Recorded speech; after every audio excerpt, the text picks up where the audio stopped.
Hertz. Enod sa Bareta. Enod sa Gabos. Ang DCGB, aktibong miyembro kan KBP. Oras sa Bilog na Pilipinas, 5 minutos, makalihis at alas 12. Ipinipresentar kan Radyo DCGB ang kabilugan kan mga baretang kinalap kan pinagsarong puwersa kan News Center asin Mega Force Patrol. DCGB Bareta alas 12. DCGB Bareta alas 12. Mga pinakahuring pangyayari sa Kabikolan, sa nasyon asin ibang parte kan kinaban. Ibabareta na ngunyan. DCGB Bareta alas 12. Ngunyan ang sa inyong tagapagbareta. Marhay na udto, ako si Morgan para sa DCGB Bareta alas 12. Kay ba naman si Gina Ritterly, marhay na udto sa imo, Gina. Marhay na utuman po. Ngunyan sa headlines, kan mga bareta sa lado lokal. PNP Bicol na kumpiskar ang sobra 700,000 na kantidad nin illegal na droga sa sarong aldaw na operasyon. Mga sakayang pangdagat sa Bulan, Sorsogon, balik biyahe ng Unya na aldaw sigun sa CGD Bicol. Mga 12-wheeler trucks pigtutugutan ng makaagi sa provincial, municipal asin city roads sa probinsya nin Albay katagod kan inamyendaran na executive order. Sobra sa 3,000 family food packs dinistribuir kan DSWD Bicol sa mga pamilyang naapektaran kang mga nakaaging bagyo sa Uwas, Albay. Sa lado nasyonal, PBBM pinanginutan ang paglansar kan PhilHealth Benefit Package na yakap. Kasaalan ni VP Sara, daina po na sa desisyon kang Korte Suprema na unconstitutional ang Articles of Impeachment. Nabareta sa ibang nasyon, 7 estudyante nagadan sa pagkagaba kan sarong eskwelahan sa India. Sa lado ng sports, bagong basketball league para sa mga dating PBA asin collegiate star, piglansar.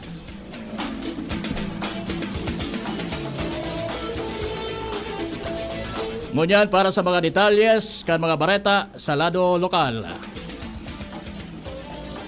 Nasa sobra 700,000 na kantidad nin illegal na droga nasabat kan Police Regional Office 5 o Pro 5 sa ginibong man iba-ibang operasyon sa Rehiyon Bicol poon alas 6 nin aga kasuhapon, Hulyo 25, sagkod alas 5:59 nin pagkaaga ngunya na aldaw.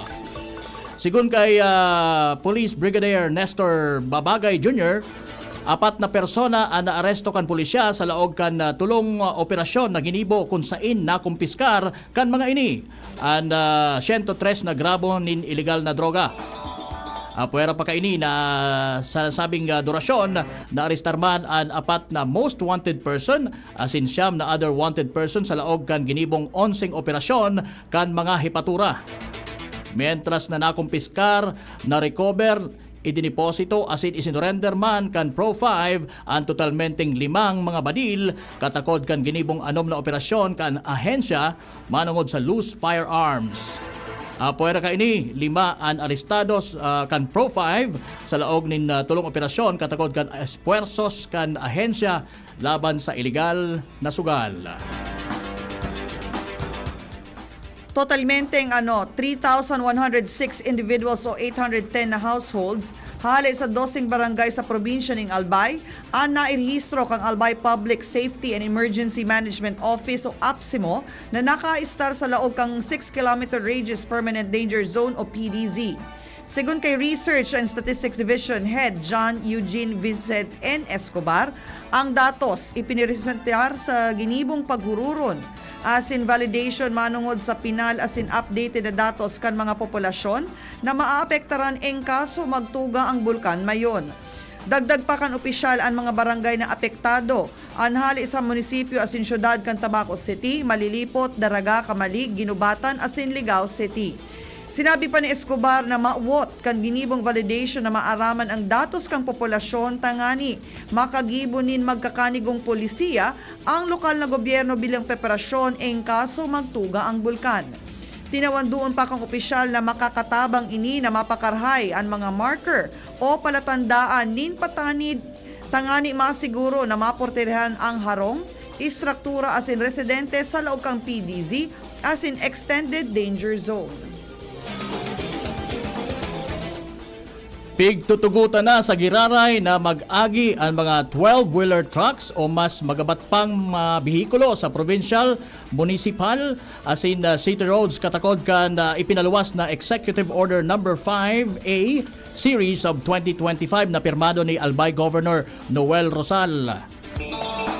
Basado sa inamyendara na executive order, kayang maakomodar asin agihan kan mga nasabing tinampo ang mga 12-wheeler trucks alagad dapat bako ini overloaded. Sigun man sa gobernador, sa nainot na implementasyon kan Executive Order Number 5 Series of 2025 na obserbaran na nagkausa ini nin epekto sa mga negosyo na may mga warehouses sa mga local roads kung kaya nagkondusir sa Giraray nin technical conference sa pagultanan kan gobyerno probinsyal as in Provincial Engineering Office as in napaghururonan na sa mga barangay roads na sana ipagbabawal ang mga nasabing bihikulo. Nagpaluwas ng anunsyo ang Legazpi City Water District or LCWD manungod sa scheduled maintenance activity kan PhilHydro Inc. o PHI sa aga. Hunyo 27 pun alas 8 ning pagkaaga sagkod alas 12 ning maagahon sa Hunyo 28. Sigun sa LCWD, gigibuho ng PHI ang preventive maintenance, servicing, pati na ang desilting kang cistern pumps kan water treatment plant o WTP na esensyal tangani masiguro ang marahay na operasyon asin maibitaran ang unwanted interruptions. Dagdag pa kan Water District, mamamatean ang maluyang bulos ng tubig sa nasabing durasyon, mantang pigaayos ang WTP kung sa insaro sa kuduang cistern pumps, asin sarong clarifier booster pump ang maoperar sa bilog na aldaw. Sa nasabing water interruption, apektado ang mga barangay kan Legazpi City purong Puon, Barangay 1 sagkod 41 asin Barangay 57 sagkod 59. Katakod kainip, nagpapaabot man ng abiso ang LCWD sa mga konsumidores na magtipon ng tubig na magagamit sa durasyon kang interruption. Apwera kainip pigalauman man kang distrito ang pagsabot kan mga konsumidores katakod kang nasabing aktibidad. Na-i-distribuir na kan gobyerno probinsyal kan Albay sa paagi kan Provincial Social Welfare and Development Office o PSWDO ang nasa 650 na sakunin bagas sa 13 lokal na gobyerno sa probinsya na apektado kan makusog na pag-uran asin pagbaha darakan habagat. Sigon kay PSWD or sigon sa PSWD na itaon na ang pig 50 sako nin bagas sa munisipalidad asin syudad kan Tiwi, Malinaw, Tabaco, Malilipot, Santo Domingo, Bakakay, Legazpi, Daraga, Kamalig, Ginubatan, Uwas, Ligaw, asin Piudoran. Mantang ang natatada na 250 sako nin bagas na ang ididistribuir sa 5 lokal na gobyerno, partikular na sa Rapu-Rapu, Maanito, Jovillar, Pulangi, asin Libon sa Lunes. Balik biyahe na ang mga sakayang pangdagat sa Bulan Sorsogon sigun sa ipinaluwas na Sea Travel Advisory kan Coast Guard District o CGD Bicol kaso bagong alas 5 ning magahon ngunyan na aldaw. Sigun sa abiso, dahilan ka nagmamarhay na panahon, pwede na sa Giraray na magbiyahe ang gabos na klase ng sakayang pangdagat sa nasabing lugar. Mientras sa padagos man ang pagirumdom kang ahensya na maging maikmat asin obserbaran ang precautionary measures in kaso biglang magraot Giraray ang panahon. Ang mga operators kan mga darakulang barko ang pig-abisuhan na maging alerto sa posibilidad na makasabat ning darakula asin harlangkaw na alon. Pigtutubudan na nalunod sa baha ang anom na bulan na umboy matapos na makuha ini sa sirong kanharong sa Barangay Suwa, Kanaman, Camarines Sur. Sa investigasyon, ibinugtak ini kan magurang sa sleeping mat sa sala. Asin maaga kan nakaaging aldaw, kan nariparo nindang nawawara an sa indang aki. Nakuha kan ama ang bangkay kan aki sa maduging sirong kan sa indang kusina na binaha matapos na mag-apaw ang haraning salog dahilan sa pirang aldaw na pag-uuran dahilan kan habagat. Sa ngunyan, nagpapadagos ang investigasyon kan mga otoridad sa insidente. Maabot sobra sa 3,300 family food packs o FFPS ang naidistribuir kan Department of Social Welfare and Development o DSWD Bicol sa mga barangay asin pamilyang apektado kan bagyong Dante, emong asin kan habagat sa Uwas Albay kasuhapon.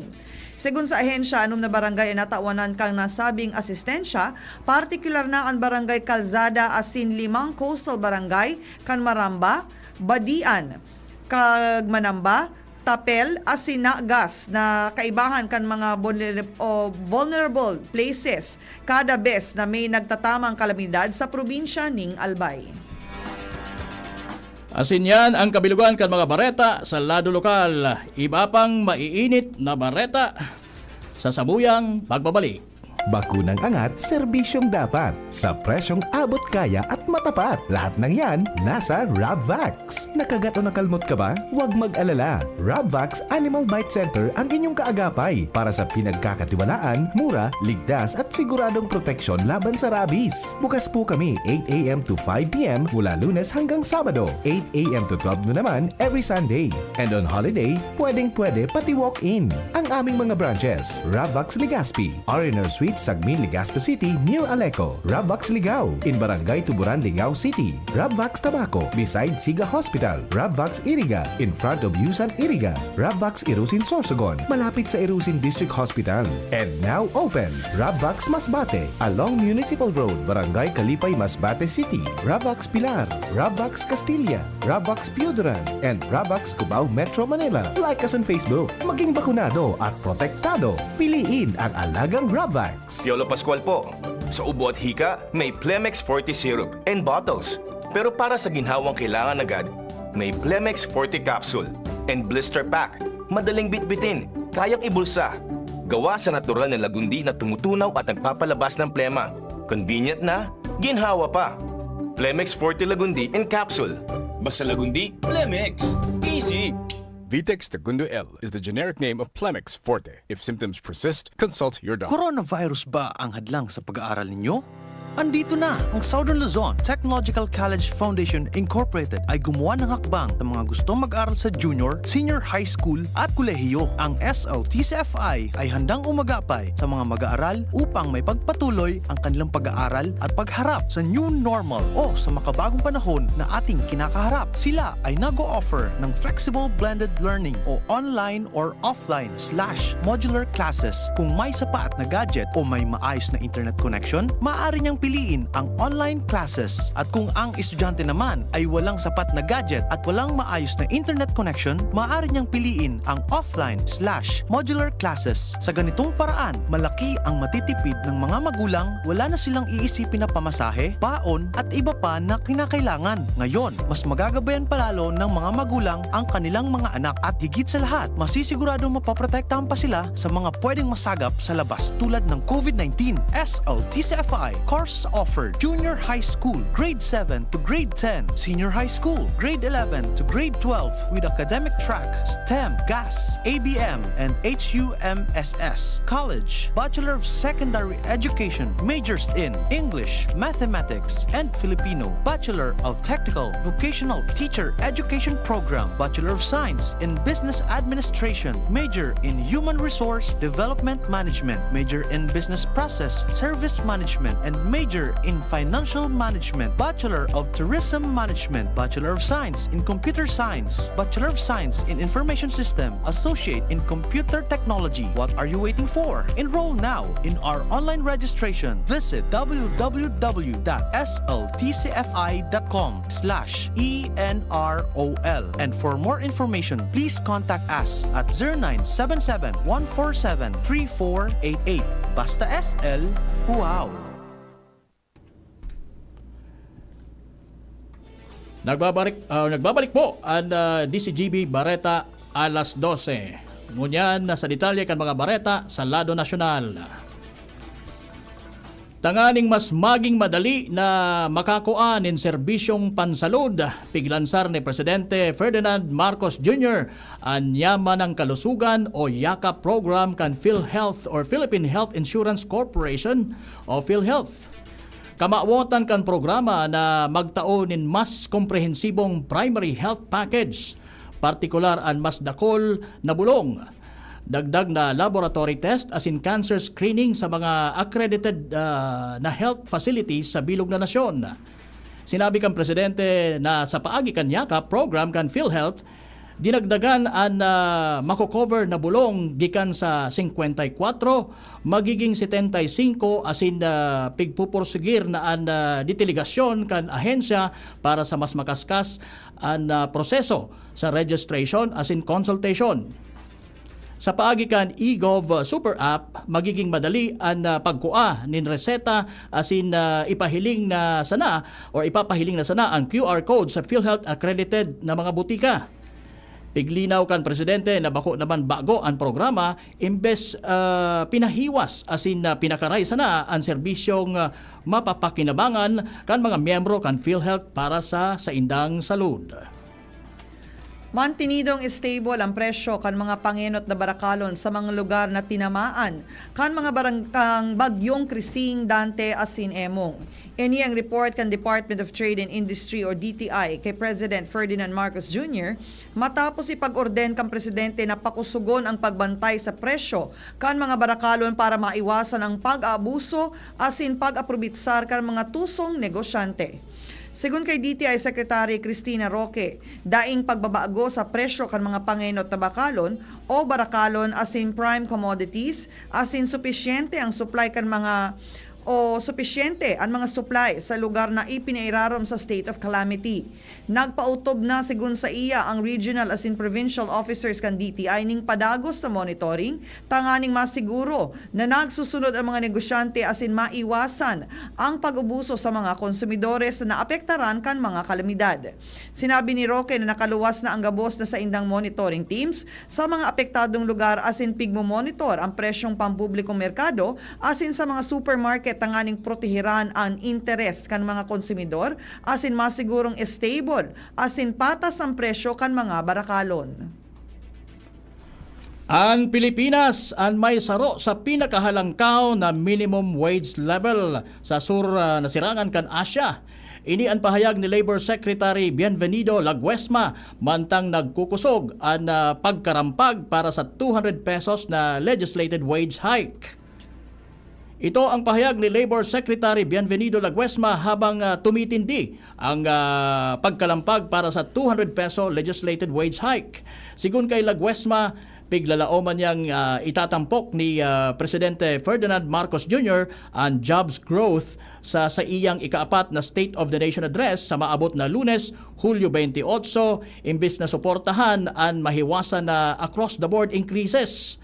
Dagdag pa niya na mas halangkaw pa ang presenteng minimum wage hike kan Pilipinas kaysa minimum wage rates kan Vietnam, Malaysia, Thailand asin Indonesia.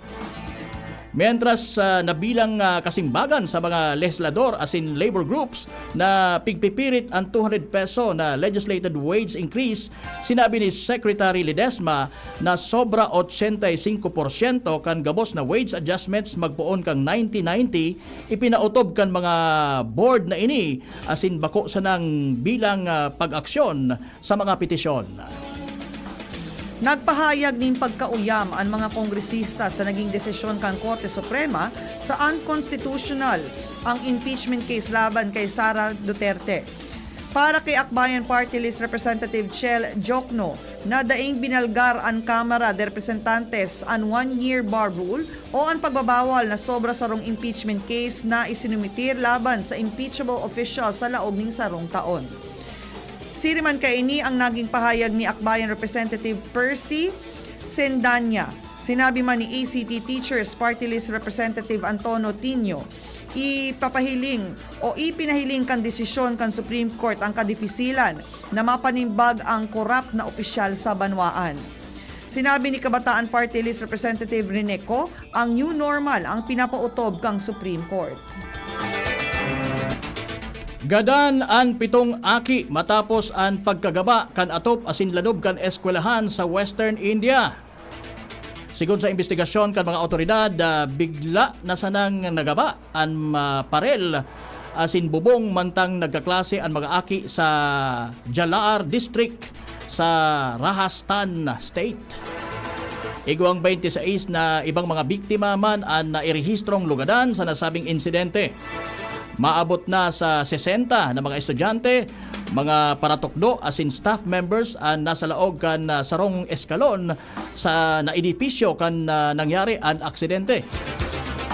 Pigkukonsiderar kan aksidente ang nagkapirang aldaw na daing pondong pag-uuran sa lugar. Tinawanin doon ni Mamamayang Party List Liberal Party Representative Laila De Lima na daipig pupunas kan desisyon kan Korte Suprema na unconstitutional ang impeachment case. Ang mga kasalanan na nagibo ni Sara Duterte. Sinabi ni De Lima kasabay kang pag-engganyar sa mga nagsusuporta sa pagpapanimbag kay Duterte na daipagluyahan ng buot sa naging desisyon. Dahil bako man exoneration o daing napunas na kasalan, daing nalinig na pangaran.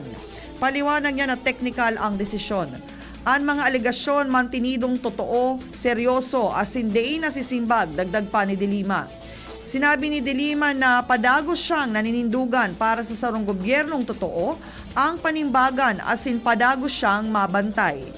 Saro sa mga alegasyon kay Duterte ang questionable na paggamit ng confidential funds kaibanan ang 125 million na naubos sa laog ng 11 aldaw kan Disyembre 2022. Inabisuhan kan embahada kan Pilipinas ang mga overseas Filipino workers sa Thailand asin Cambodia na maging marikat matapos magminalyuhanin putok ang duwang nasyon lalo na sa iwal ninda pag-abot sa border dispute. Sa magkasiparar na pahayag, nagpagiromdom ang embahada sa mga Pilipino sa duwang nasyon na subaybayan ang bareta may kinaraman sa kariribokan asin sunodon ang pagiromdom kan mga lokal na otoridad. Pagiromdoman kan Philippine Embassy sa Thailand asin Cambodia ang mga Pilipino sa duwang nasyon na umiwas sa mga lugar na may kariribokan lalo na ang mga banwaan na harani sa Thai-Cambodia border asin i-report sa embahada ang sa indang sitwasyon tanganing dai maghadit ang sa indang mga pamilya sa Pilipinas. Mantang nakahanda man ang embahada sa duwang nasyon na alalayan ang mga Pilipinong maiipit sa kariribokan.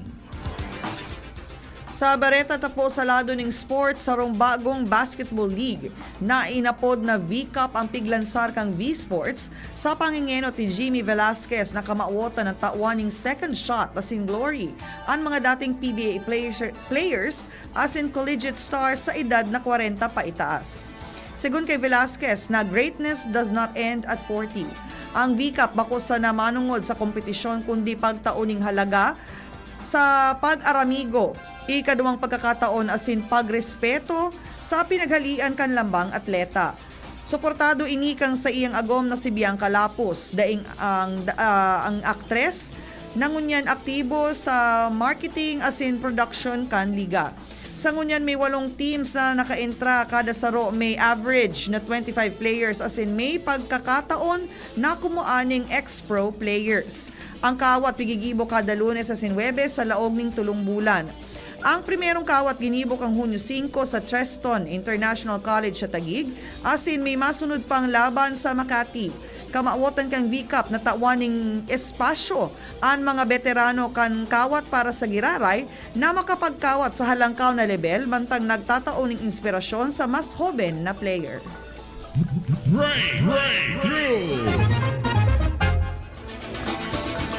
Naimbento kan sarong laboratorio sa Amerika ang karni asin seafood na dai nakaipuhan na magkatay nin hayop o magdakop nin sira asin bako man plant-based.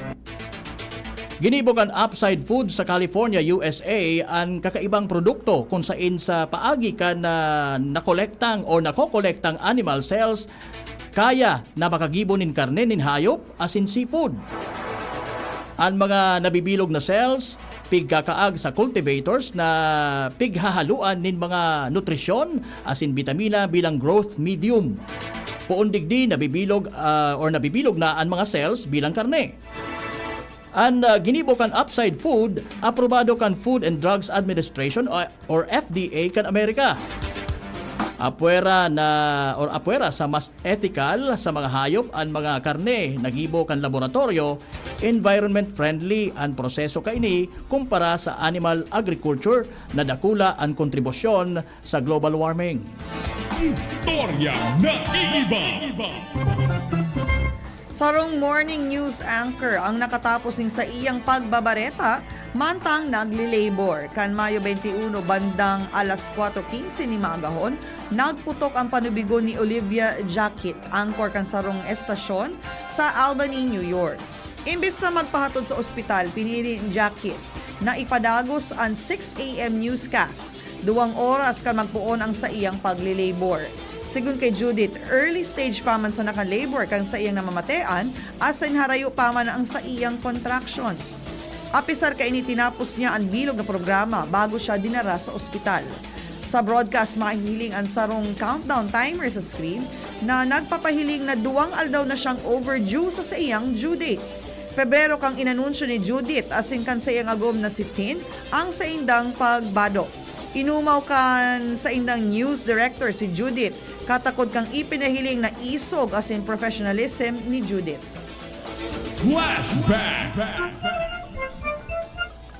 Ngunya na aldaw, Hulyo 26 taong 1844, namundag ang sarong propagandista asin enot na presidente kang katipunan na si Giordano Arellano sa Bulacan.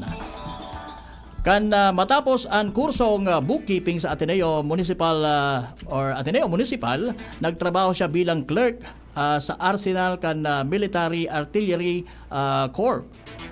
Naagom ni Arellano ang tugang na babae ni Marcelo del Pilar na si Hilaria kan Abril 22 taong 1877. Kan magadan ang enot na agom kaini na si Paula Rivera.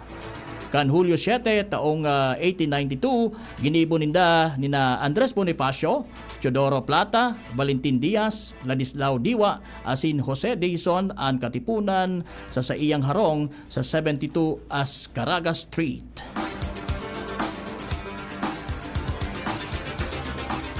Asin yan ang katipunan kan mga baretang nakalap sa nakalihis na 6 na oras kan DCGB News Team. Sa liwat, initabi si Morgan. Ako man po si Gina Ritterly. And para sa mga nagsurat kan mga bareta, News Director Mar de la Cruz, asin si Nicole Gloriani. Sa lado teknikal, June Napoles, asin Jerome Martinez. Maray na hapon sa indo.